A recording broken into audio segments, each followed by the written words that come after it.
სამცხე-ჯავახეთის რეგიონის განვითარების სტრატეგიული 5-წლიანი გეგმა სახელმწიფო რწმუნებულის აპარატში უკვე შეიმუშავეს. გეგმა დამტკიცების შემდეგ რეგიონში შემავალ ყველა მუნიციპალიტეტს გადაეგზავნება და თვითმმართველობები კონკრეტულ საკითხებზე მუშაობას უკვე თავად დაიწყებენ. სახელმწიფო რწმუნებულის მოადგილე გელა დემიტრაძე განმარტავს, რომ გეგმაში რეგიონის ძლიერი და სუსტი მხარეებია გათვალისწინებული.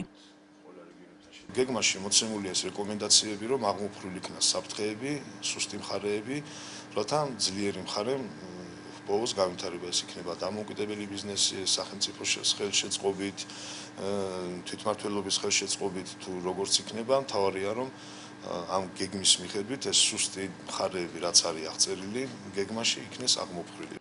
არასამთავრობო სექტორის წარმომადგენლები ფიქრობენ, რომ მხარის სტრატეგიული გეგმა ახალციხის მუნიციპალიტეტის ასემთხოვა, რაც ქალაქში არსებული პრობლემების მოგვარებას დადებითად წაადგება. საჭიროა დროის სწორად გაწერა და სამუშაოების დროულად შესრულება. მიაჩნია დემოკრატიული მმართველობა საქართველოში USAID-ის მიერ დაფინანსებული პროგრამის რეგიონულ კოორდინატორს.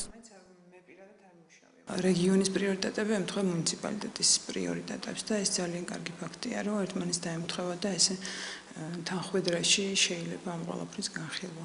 ეს პრობლემები არის ყველა ძალიან ზოგადი, ჩემი აზრით, თვითონ ქვეყანასაც იგივე პრიორიტეტები აქვს და რა თქმა უნდა კონტექსტიდან ვერ ამოვარდებოდა რეგიონის პრიორიტეტები და რა თქმა უნდა ყველა მოსაგვარებელი.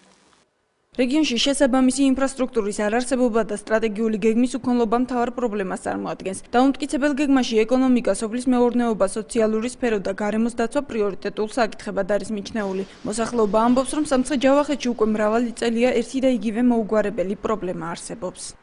წყლები არ არის და გასაკეთებელია და რა ვიცი, მე პირადად კი მაქვს წყალი გავიჭირვე და გამოვიყვანე საკუთრად, მაგრამ სოფელში არის გაჭირვება, წყალი არ არის. ორ დღეში ერთხელ რო წყალი მოვა, იმ ადამიანმა დარეცხოს და დაიბანოს თუ მოსავალი მოიყვანოს სიმწყლით ეზოში, რა უნდა გააკეთოს? პრობლემები ძალიან ბევრია, მაგრამ ვინ არის პატრონი? მუშაობენ, იმედებს გვაძლევენ, მაგრამ იწელება ყოველთვის, როგორც ყოველთვის გადის წლები და იგივე პრობლემა. გზობა, გაზობა, უწყლობა, რა ვიცი, ალბათ ბევრია გადასაწყვეტი და რაც ჩქარი აკეთება, რაც დროულად დაიწყება.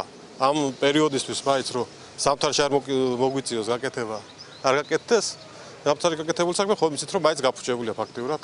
ისევ ხელოვნურად გასაკეთებელია და რაც უფრო დროზე გაკეთება, დროიანად მოესწრება, მაშინ იქნება გაკეთებული საქმე. არ მუშაობენ, მუშაობა არ არის, გაჩერებულია თელი ახალციხე და თელი მეცხე-ჯავახეთი თელი საქართველო. რაც ფიქრობენ, ხალხზე არ ფიქრობენ არაფერი. არ მუშაობენ, არა. ორი თავრობა არის. ერთმანეთზე უშლიან. Ყველა დიდი პრობლემა დღესდღეობით გამომდინარე იქიდან რომ ახალციხე პატარა ქალაქი ალბათ უფრო დასაქმების მხრივ არის, რადგან საკმაოდ ბევრი ადამიანია დღესდღეობით დაუსაქმებელი, განსაკუთრებით ახალგაზრდებისთვის არ არის სამუშაო ადგილები და ჩემი აზრით ადგილობრივი ხელისუფლებისთვის პირველ რიგში ყველაზე პრიორიტეტული თემა ეს უნდა იყოს. ჯერჯერობით მე არაფერი შემინიშნავს, ანუ ძირეული წინსვლა ახალციხეში. სამცხე-ჯავახეთის განვითარების სტრატეგიულ გეგმაზე მუშაობა სამხარეო ადმინისტრაციაში რამდენიმე თვის განმავლობაში მიმდინარეობდა. დოკუმენტის განხილვასა და საბოლოო სახით ჩამოყალიბებაში მონაწილეობა რეგიონში შემავალი მუნიციპალიტეტების პირველმა პირებმა და არასამთავრობო ორგანიზაციების წარმომადგენლებმა მიიღეს. ამ დროისათვის გეგმის პროექტი განსახილველად საქართველოს რეგიონული განვითარებისა და ინფრასტრუქტურის სამინისტროშია გადაგზავნილი.